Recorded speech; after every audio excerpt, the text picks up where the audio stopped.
የመዳም ቤት ልጆች ልንገራችሁማ የሰው ቤት የሰው ነው መቼም እንደራሳችሁ ሊሆን አይችልም ያው ብትቀይሩ ቤት ነው እንጂ የምትቀይሩት መዳምን አትቀይሩም ሁሉም ቦታ የሰው ነው ውዴ የሰው ቤት የሰው ነው መቼም እንደራስሽ ሊሆንልሽ አይችልም በመትቹ አቅምሽን ገንዘብሽን ያስታወሽ ገንዘብ እንደሚከፍሉሽ ያሰብሽ ምናምን ጠንክረሽ መስራት ነው እንጂ የሰው ቤት የሰው ነው ውዴ መቼም አይደላሽም ምንም ቢሆን ምን አይደለም አይመችም ውዴ የሰው ሀገር እንደማይመቹላ የሰው ቤትም አይመችም ሁሉም ቤት ተመሳሳይ ነው ሂደሽ እንደ አዲስ መልመድ ነው የሚሆንብሽ ከባዱ ይሄ ነው ብትጂ አንድ ቤት ጻጥ ለጥ ብለሽ ስራሽን ብቻ ስሪ ውዴ ሰርተሽ ወደ ሀገርሽ ግቢ ተለውጠሽ ማለት ከዛ በተረፈ የሰው ቤት አሁን ኮንትራት ቤት ሆናችሁ ውጪ ጠፍታችሁ ለመስራት የምታስቡ የማዳም ቅመሞች ይሄ ቪዲዮ ለእናንተ ነው ቢናም ጋር መዋሸት የለም ማስመሰል የለም ነጭ የሆነውን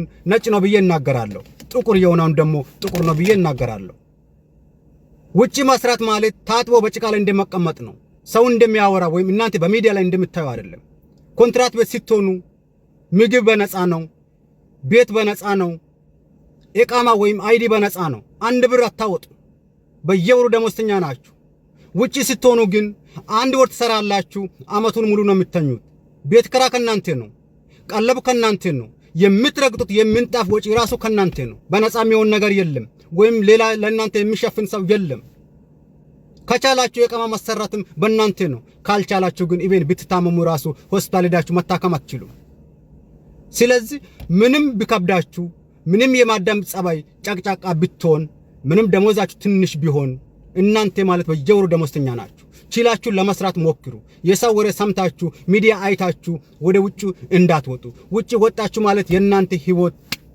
ተበላሸች ማለት ነው ሁላችሁም ይሄን ቪዲዮ ለማዳም ቅመሞች ሼር ላይክ ያረጋችሁ አድርሱ አመሰግናለሁ ከመዳም ቤት ለመጥፋት እያሰባችሁ ያላችሁ ልጆች ካላችሁ በተለይ አዳዲስ ወደ አረብ ሀገር የተቀላቀላችሁ ልጆች ገና ልጆች ምንም ያልገባችሁ ማለት ነው ካላችሁ ከመጥፋታችሁ በፊት ሰዎችን ጠይቁ ጥሩ ነው ወይስ አይደለም የሚለውን በተለይ ውጪ የሚሰራ ሰው የምታውቁ ከሆነ ጠይቁ ከዛ ውጪ ደግሞ ብዙ ጠፍቶ መስራት ጥሩ ነው ወይስ አይደለም የሚለውን ቲክቶክ ላይም ዩቲዩብ ላይም ገብታችሁ ብዙ ተሰርቷል እዩ ምክንያቱም እናንተ ስለማታውቁት ያን ያህል ያማረርኩት ሳይሆን ባትወጡ ግን ይመከራል ከመጀመሪያው ሲጀምር ማለት ነው ባትወጡ ይመከራል እዛው ቻል አርጋችሁ ያን ያህል ለመውጣት የሚያስገድድ ምክንያት ከሌለ እዛው ዝም ብላችሁ ስራችሁን ብትሰሩና ብትጨርሱ ቢያንስ 2 አመታችሁን ጨርሳችሁ ካልሆነም ደግሞ መክተብ ሄዳችሁ ብትቀይሩ ይሻላችኋል እኔ ከዚህ በፊትም ሰርቼበታለሁ በዚህ ጉዳይ ማለት ነው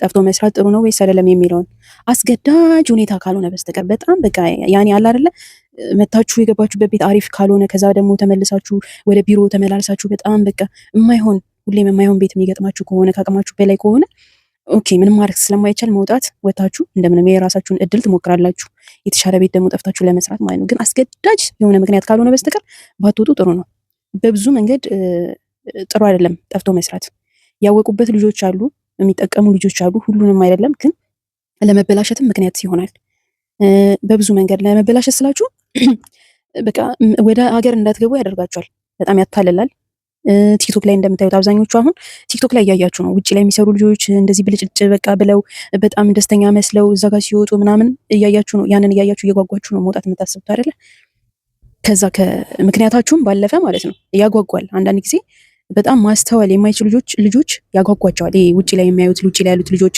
ማለትም በቲክቶክ በየሚዲያው ምናምን ያያሉ በቃ ደስተኛ መስለው እንደዚህ ለብሰው ዘንጠው እንደፈለጉ ቲክቶክ ሲሰሩ እንደፈለጉ ምናምን ግን እውነታው ግን ያ አይደለም ከአብዛኛው በተለይ ቲክቶክ ላይ ወጥተው ከሚጨፍሩት ደስተኛ መስለው ከሚታዩት ልጆች ጀርባ እውነታው ግን እሱ አይደለም እውነታው በጣም መከፋት አለበት ሐሳብ አለበት ጭንቀት አለበት መቼ ነው የምገባው እዚህ ቆየሁኝ ቤተሰቦቼ ናፈቁኝ ስራ የለም ስራ አጣሁኝ በቃ ብዙ ሐሳብ ልጆቼ ማየት አልቻልኩም እዚሁ ቀረሁኝ እንዴት አድርጌ ልግባ ስራም አልተሳካልኝም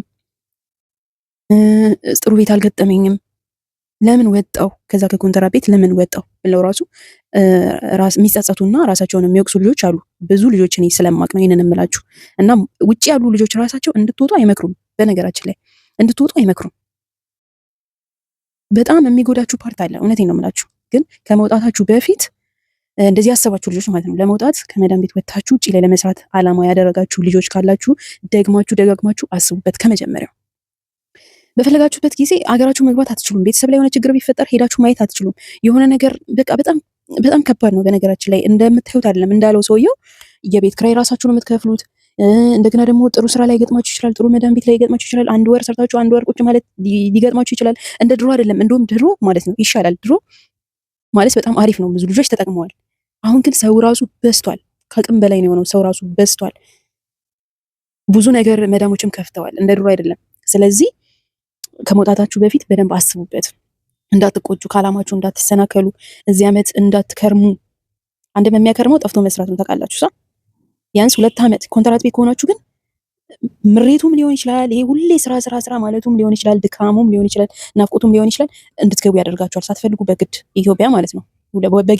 በጊዜ እንድትገቡ ያደርጋችኋል። አሁን እንደ በፊት አለም ጠፍቶ መስራት አሁን ብዙም አይመከርም። ስራ የለም፣ ይኖራል ግን እንደዚህ ብዙም የለም ስራ። በጣም ሀሳብ ጭንቀት አለ። ስለዚህ ከዚህ ሁሉ በጣም አስገዳጅ ካልሆነ አትውጡ። በቃ እዛው እንደምንም ጨርሳችሁ 2 ዓመታችሁን ለመውጣት ሞክሩ። አይ እዛ ድረስ የሚያዘልቅ አይደለም የምትሉ ከሆነ ደግሞ ቢሮ ደውላችሁ አሳውቁ። ቢያንስ የተሻለ እድል ሊገጥማችሁ ይችላል፣ አይታወቅም። ቢሮ ሄዳችሁ ሞክሩ ደግሞ ሌላ ማለት ነው። እና በጣም ከበዛና ከባሰ ነው መውጣትም ካለባችሁ መውጣት ያለባችሁ። እና አንዳንድ ጊዜ በኮንትራት በጣም ሰዎች ያማራሉ ደሞዙ ትንሽ ነው በሚል። ግን ማየት ያለባችሁ ማለት ነው በጣም ደሞዟ ትንሽ ብትሆን ራሱ በጣም በረካ አላት። የሚገርማችሁ ነገር እቺ ትንሽ ብር የምትባለው ማለት ነው በጣም በረካ አላት። ውጪ ላይ ሆነው 3000 እና 2500 ከሚያገኙት በላይ እዛ ኮንትራት ቤት ሆናችሁ 1000 ብር የምታገኙት በጣም በረካ አላት። ይገርመኛል በጣም። ከዛ በዛ ላይ ደግሞ በራሳችሁ ምንም የምታደርጉት ነገር የለም። ኢቃማ በራሳችሁ አይደለም፣ ቀለብ በራሳችሁ አይደለም፣ የቤት ኪራይ የለባችሁም። ብቻ ምንድነው ስራውን እንደምንም ተቋቁማችሁ መስራት ነው። ስራውን አለ ጥሩም ትንሽ ደህና ቤትም ከገጠማችሁ እንደ እድል አለ። ዞሮ ለስራ ነው የመጣ ነው አይደለም። በጣም ለጤናችን ጉዳት እስኪያመጣ ድረስ መጠበቅ የለብንም። በቃ ጤናችሁን እየጠበቃችሁ ዋናው ነገር ራሳችሁን ሳትጎዱ መስራት ነው። ብሩን አታማሩት። ውጪ ሲወጣ እንደዚህ 3000 ብር ይከፈላል፣ 2500 ይከፈላል ምናምን፣ ይሄ ወሬ ነው። ልንገራችሁ አይደለ? በዛው ልክ ነው ወጪው። በጣም ለብዙ ነገር ታወጣላችሁ። በዛ ላይ ደግሞ ልብስ፣ ጫማ፣ ፋሽን ምናምን ቦርሳ ምናምን ተያይዞ መውጣት እንደዚህ ለመዝናናት ምናምን በጣም ብዙ ወጪ ያለው ይመስላችኋል እንጂ። ስለዚህ አንድና አንድ ከሀገር ስንወጣ ለምንድን ነው የወጣ ነው? ለዓላማ አይደለ? ስለዚህ ያንን ዓላማሽን ለማሳካት ከፈለግሽ እንደምንም ተቋቁሚና ስሪ። ጤናሽ ላይ ችግር እስኪያመጣ ድረስ ካልሆነ ስራው ማለት ነው። ከዛ ውጪ በቃ ሌላ እድል መሞከር ትችያለሽ። እንዳልኩሽ ከመክተብ መቀየር ሊሆን ይችላል። እንደዛ ማለት ትችያለሽ። እና ይሄንን ለማለት ወዳለው ጥንቃቄ አድርጉ። በተለይ እኔ ሀሳቤ በተለይ አዳዲስ እየመጡ ያሉ ምንም ተሞክሮ የሌላቸው ልጆቹ እነሱ በቃ ይጓጓሉ የውጭውን ዓለም እንዲሁ ሲሰሙት እንጂ ቲክቶክ ላይም ሲያዩት ምናምን የሰዎቹን ሁኔታ ሲያዩት በቃ እንደዚህ ይመስላቸዋል። ሁሌ ደስታ ፌሽታ ምናምን በቃ እንደዚህ ነገር ይመስላቸዋል። ግን አይደለም። እሺ ተጠንቀቂ። አይደለም። ዓላማሽን ጨርሺ። ትምህርትሽን አቋርጠሽ ከመጣሽ 2 ዓመትሽን ጨርሰሽ ሄደሽ ትምህርትሽን ቀጥይ። እንደዛ ነው የሚሻለሽ። አዎ ማድረግ ያለብሽ ነገር ማግባት ከሆነ ትዳርሽን መስርች ሄደሽ ስራሽን እየሰራሽ ማለት ነው። ከዛ ውጪ ግን እዚህ ምንም ነገር ጥቅም የለውም። ውጪ ላይ አትውጪ። ከብዙ ነገር ያሰናክላል። እንደ ድሮ አይደለም። ምንም ቢሆን እንደ በፊት አይደለም። ድሮ ስላችሁ በጣም ድሮ ሳይሆን አሁን እስከ ቅርብ ጊዜ ድረስ አሪፍ ነበር። እስከ ኮሮና ድረስ እንደፈለጋችሁ ነው፣ ምርጫ ነበረ፣ ስራ ምናምን። አሁን ግን እንደዛ ጊዜ አይደለም። ብዙ ልጆች ውጪ ያሉ ልጆች ራሱ እያማረሩ ነው ያሉት፣ እውነታው ማለት ነው። ስለዚህ በቃ እህቴ እንድትጠነቀቂ ይፈልጋለሁ። ላይክ ሼር በማድረግ ብዙ ልጆች እንዲጠቀሙ አድርጉ። ይሄን ነገር እየሰሙ ሰብስክራይብ አድርጉ እና ቤተሰብ እንሁን፣ እንቀላቀል። በሌላ ቪዲዮ እስከምንመለስ ድረስ መልካም ጊዜ ይሆንላችሁ። መልካም ጊዜ